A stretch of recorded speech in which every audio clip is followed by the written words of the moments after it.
नमस्कार साथियों, स्वागत करता हूँ आप सबका इस YouTube चैनल पर। होप सो आप लोगों की पढ़ाई अच्छी चल रही होगी। क्लास 12 2025 को टारगेट करने वाले जितने भी विद्यार्थी हैं उनके लिए यहाँ पे मैं एक टॉपिक लेकर के आया हूँ। अभी अभी आपका सेंटअप एग्जाम कंप्लीट हुआ है और इस सेंटअप एग्जाम में आपसे पूछा गया था पर्किन रिएक्शन से आप क्या समझते हैं। तो पर्किन रिएक्शन ऐसा रिएक्शन है जो कि एल्डिहाइड कीटोन में हमें बताया जाता है, और चूंकि इस रिएक्शन को पढ़ने से पहले हमें एल्डिहाइड का जो अल्डोल कंडेंसेशन होता है, कैनिज एरो होता है, उसको पढ़ा दिया जाता है पहले। तो 5 नंबर का जो परीक्षा होता है उसमें एल्डोल कंडेंसेशन भी पूछा गया था और उसमें पर्किन भी पूछा गया था। तो पर्किन रिएक्शन के बारे में आज हम आपको बताएंगे, तो इस वीडियो को आप पूरा डिटेल में देखिएगा, पूरा का पूरा पर्किन रिएक्शन आपको समझ में आ जाएगा। अब ये पर्किन रिएक्शन ऐसा चीज है जिसकी मैकेनिज्म हमें बीएससी में पढ़ना होता है, एमएससी में पढ़ना होता है, आईआईटी जैम की तैयारी करते हैं तो उसमें भी हमसे पर्किन रिएक्शन का मैकेनिज्म पूछा जाता है। तो Perkin reaction class 12 Bihar board में पूछा है, तो मैंने सोचा कि चलिए पर्किन रिएक्शन पूछा ही है जो कि काफी इंपॉर्टेंट रिएक्शन है, इस पे एक वीडियो बनाते हैं। ठीक है, तो पर्किन रिएक्शन को आप देखिए। इसमें मैं मैकेनिज्म की बातें नहीं करूंगा क्योंकि मैकेनिज्म आपसे बोर्ड में नहीं पूछा जाता है और बिना मतलब के आप कंफ्यूज हो जाओगे। तो स्पेशली ये वीडियो बिहार बोर्ड 12 2025 के लिए है क्योंकि सेंटअप में परीक्षा में पूछा गया है। चूंकि 12th बोर्ड है इसलिए मैं इसमें मैकेनिज्म की चर्चा नहीं करूंगा। अगर आपको मैकेनिज्म चाहिए तो आप डिस्क्रिप्शन कमेंट में लिख दीजिएगा, इसका मैकेनिज्म वाला वीडियो भी मैं आपको डाल के दिखा दूंगा। तो चलिए अब स्टार्ट करते हैं, ये पर्किन रिएक्शन होता क्या है। ठीक है,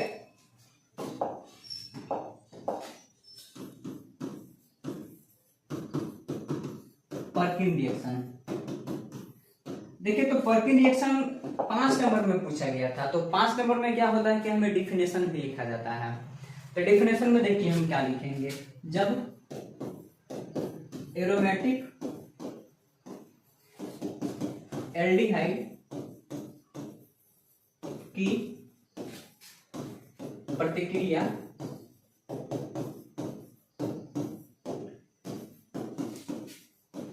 एसिटिक एनहाइड्राइड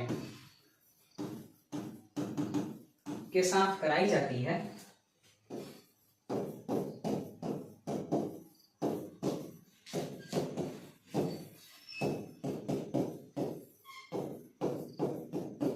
तब सिनामिक एसिड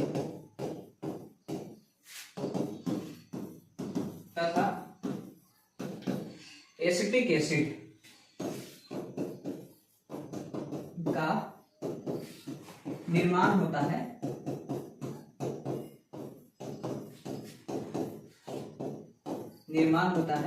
तथा इसी अभिक्रिया को यानी कि इसी रिएक्शन को पर्किन रिएक्शन कहा जाता है।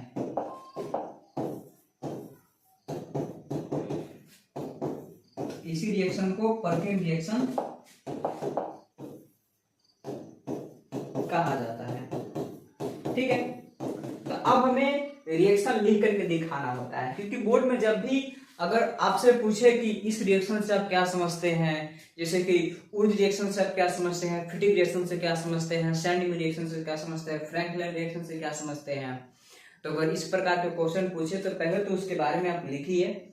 उसमें जो भी रिएक्टेंट होते हैं, जो भी प्रोडक्ट बनते हैं, जो भी कैटलिस्ट का यूज किया जाता है उसके बारे में आप चर्चा कीजिए। उसके बाद उस रिएक्शन को लिख करके आप दिखा दीजिए। मैकेनिज्म लिखने की कोई जरूरत नहीं होती है। जब तक क्रिया विधि मतलब कि मैकेनिज्म के बारे में वो बोले ना तब तक आपको नहीं लिखना है। ठीक है, तो अब देखिए इसमें क्या हुआ। एरोमेटिक एल्डिहाइड की रिएक्शन कराया जाता है किसके साथ? एसिटिक एनहाइड्राइड के साथ कराया जाता है। तो सबसे पहले हम देखेंगे कि एरोमेटिक एल्डिहाइड में किसका यूज किया जाएगा और उसके बाद एसिटिक एनहाइड्राइड के साथ हम रिएक्शन करेंगे तो हमें मिलेगा सिनामिक एसिड। अब सिनामिक एसिड का फॉर्मूला देखेंगे, उसके बाद इसमें साइड प्रोडक्ट के रूप में एसिटिक एसिड का भी निर्माण होता है। तो अब चलिए रिएक्टेंट को लिखते हैं। तो इसमें जो रिएक्टेंट होता है, रिएक्टेंट कहने का मतलब कि रिएक्शन में कौन कौन भाग लेता है। तो रिएक्शन में जो भाग लेता है उसका नाम होता है aromatic aldehyde plus acetic anhydride. ये दो चीज है, एरोमेटिक एल्डिहाइड और एसिटिक एनहाइड्राइड दोनों आपस में मिलते हैं तो इन दोनों को हम क्या बोलेंगे, रिएक्टेंट बोलेंगे। ठीक है, तो यहां से प्रोडक्ट क्या मिलेगा, इस रिएक्शन का प्रोडक्ट होता है सिनामिक एसिड, और इस सिनामिक एसिड के साथ मिलता है एसिटिक एसिड, तो प्रोडक्ट हो जाएगा cinnamic acid plus acetic acid. इसमें किस चीज का यूज किया जाता है, मतलब इसमें कैटलिस्ट की तरह बिहेव कौन करता है, इसमें जो कैटलिस्ट की तरह बिहेव करता है उसका नाम होता है सोडियम एसीटेट। सोडियम एसीटेट का हम यूज करते हैं और इसमें एक फिक्स टेम्परेचर दिया रहेगा, टेम्परेचर का मान फिक्स होता है और उस फिक्स टेम्परेचर में हम किसका यूज करते हैं, सोडियम एसीटेट का यूज करते हैं, तब ये जाकर के रिएक्शन कंप्लीट होता है। अब रिएक्शन को आप रट नहीं सकते हैं, रिएक्शन को लिखने का मैं तरीका आपको बताता हूं।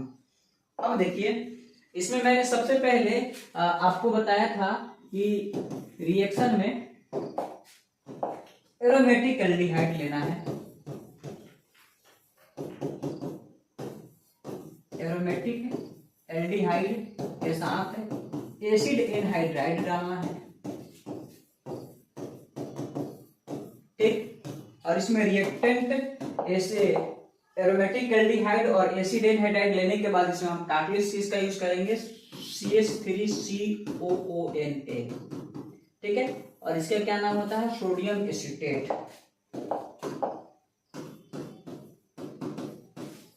Sodium acetate. तो यहां पे हमें मिलेगा सिनामिक एसिड प्लस एसिटिक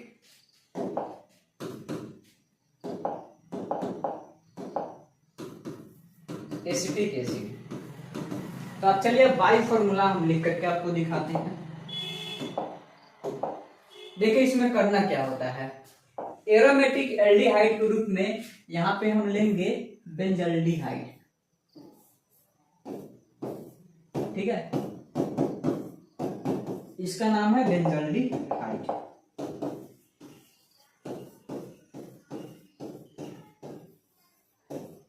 अब इस बेंजल्डिहाइड का रिएक्शन कराया जाएगा एसिड एनहाइड्राइड से। तो देखिए एसिड एनहाइड्राइड का फॉर्मूला ऐसे होता है, इसको एसिड एनहाइड्राइड कहते हैं। तो इस एसिड एनहाइड्राइड को हम ऐसे लिखेंगे,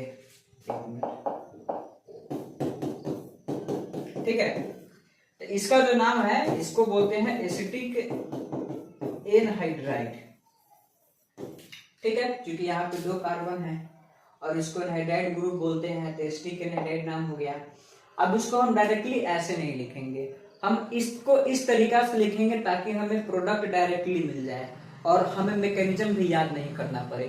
तो इसको हम थोड़ा सा सजा करके लिखेंगे, मतलब कहने का मतलब है कि इसको हम ऐसे लिखेंगे O, फिर जो है C डबल बॉन्ड और यहाँ पे आ जाएगा CH3 और फिर यहाँ पे C डबल बॉन्ड O और यहाँ पे आ जाएगा CH3। तो यहाँ पे जो मैंने लिखा है एसिटिक एनहाइड्राइड, मतलब सेम चीज यहाँ भी लिखा हुआ है, बस लिखने का तरीका अलग है ताकि हम रिएक्शन में हम तुरंत प्रोडक्ट ढूंढ पाए। अब चलिए इसको हटा देते, देखिए CH3 है, C डबल बॉन्ड O है, बीच में ऑक्सीजन है, फिर कार्बन है, इसके साथ डबल बॉन्ड O है और फिर इसके साथ CH3 है। अब इसको हटा देते हैं। ठीक है, तो अब जानते होंगे कि जहां पर इलेक्ट्रॉन की अधिकता होती है उसको इलेक्ट्रोफाइल कहते, सॉरी न्यूक्लियोफाइल कहते हैं। मतलब कि जो इलेक्ट्रॉन लवर होता है उसको इलेक्ट्रोफाइल, जो न्यूक्लियस का लवर होता है उसको न्यूक्लियोफाइल कहा जाता है। तो यहाँ पे न्यूक्लियोफाइल जनरेट होगा और वो इलेक्ट्रोफाइल पे अटैक करेगा। ठीक है, तो ये सभी बातें हमें इसमें देखना है। एक minute,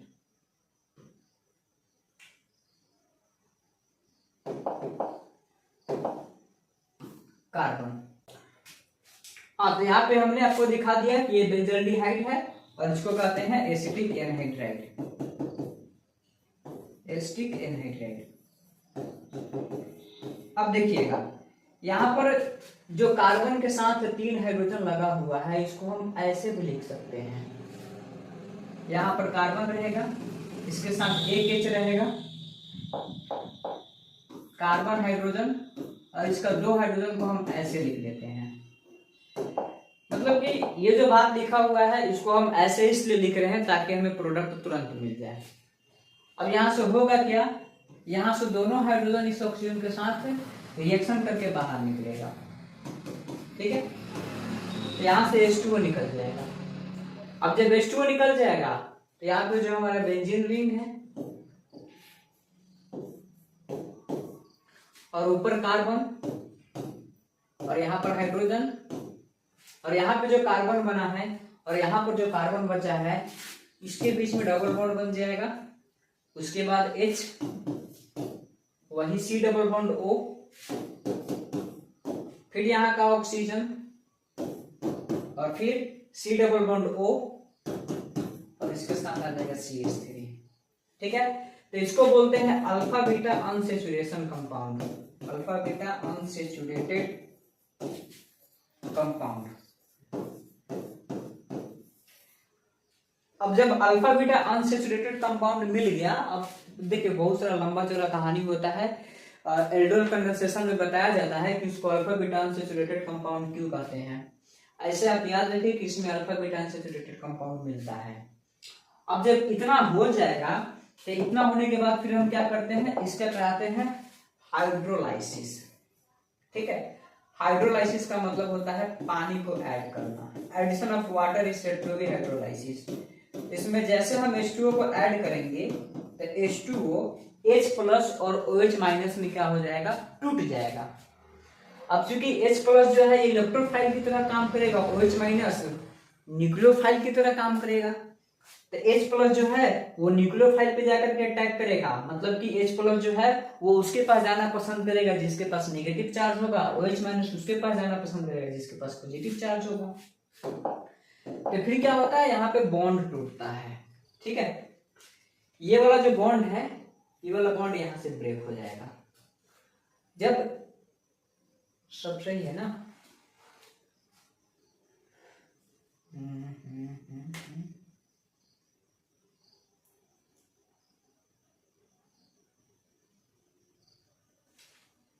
benzene ring HCH double bond O C double bond O CH3, हाँ ठीक है। तो ये वाला बॉन्ड है, आप चाहे तो ये वाला बॉन्ड भी तोड़ सकते हैं। अगर आप ये वाला बॉन्ड तोड़ेंगे तो इस कार्बन के ऊपर आएगा OH और इस ऑक्सीजन के ऊपर आएगा H। अगर आप ये वाला बॉन्ड तोड़ेंगे तो इस कार्बन के ऊपर आएगा OH और इस ऑक्सीजन के ऊपर आएगा H। तो कोई सा भी बॉन्ड मानते हैं कि हमने उसी बॉन्ड को तोड़ दिया।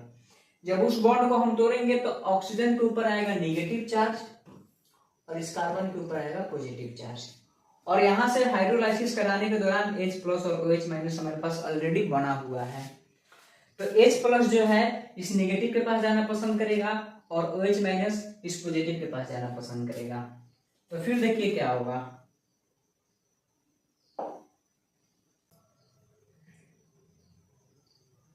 तो अब देखिएगा क्या होगा। फिर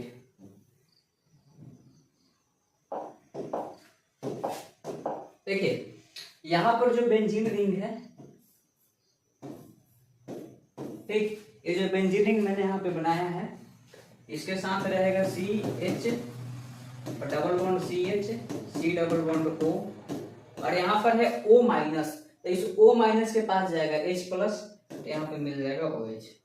अब प्लस ये CH3 और इसका C डबल बॉन्ड O और यहाँ पे मिल जाएगा OH माइनस, ठीक। तो इसको तो आप सभी पहले से ही जानते हैं, इसको एसिटिक एसिड कहते हैं और इसको कहते हैं सिनामिक एसिड। और इस पूरे रिएक्शन को कहते हैं Perkin reaction. This is the all about Perkin reaction. अगर बिहार बोर्ड के परीक्षा में आपसे पूछे तो आपको इतना बात लिखना पड़ेगा। पहले तो पर्किन रिएक्शन का ये डिफिनेशन, जब एरोमेटिक एल्डिहाइड की प्रतिक्रिया एसिटिक एनहाइड्राइड के साथ कराई जाती है तब सिनामिक एसिड तथा एसिटिक एसिड का निर्माण होता है। एसिटिक एसिड का निर्माण होता है और इसी रिएक्शन को पर्किन रिएक्शन कहा जाता है। और उसके बाद ये रिएक्टेंट एरोमेटिक एल्डिहाइड लिया जाता है, एसिटिक एनहाइड्राइड दोनों साथ में लिया जाता है। और इसमें भी इसका नाम क्या होता है, बेंजाल्डिहाइड, बेंजाल्डिहाइड। और इसमें प्रोडक्ट बनेगा cinnamic acid plus acetic acid. इसमें काफी चीज का यूज होता है, तो सोडियम एसीटेट प्लस इसमें टेम्परेचर लिया जाता है। उसके बाद ये रिएक्शन आपको लिख करके दिखाया गया, जिसमें ये तरीका है, दिस इज नॉट मैकेनिज्म, मैं इसको मैकेनिज्म नहीं बोल रहा हूँ, ये एक शॉर्ट फॉर्म है, एक तरीका है जिसके जरिए हम आसानी से प्रोडक्ट याद रख सकते हैं। और ये रहा आपका सिनामिक एसिड। तो यही बात अगर आप लिखेंगे तो फिर आपको 5 में 5 मिलेगा। अदरवाइज अगर 2 नंबर में पूछता है तो केवल आप ये वाला बात पे लिख करके छोड़ सकते हैं। 2 नंबर में पूछेगा तो ये वाला बात, अगर 5 नंबर में पूछेगा तो ये सारा बात जो कि मैंने यहाँ पे लिख करके दिखाया है। तो होप सो आपको वीडियो अच्छा लगा होगा और आपको प्रति रिएक्शन समझ में आया होगा। मैं आपको फिर से बोल रहा हूँ कि अगर आपको लगता है कि इसका मैकेनिज्म भी मुझे सीखना है, एक बार आप कमेंट में लिख कर बताइएगा, इसका मैकेनिज्म वाला भी वीडियो आ जाएगा। मिलते हैं किसी और वीडियो में, तब तक ऑल द बेस्ट।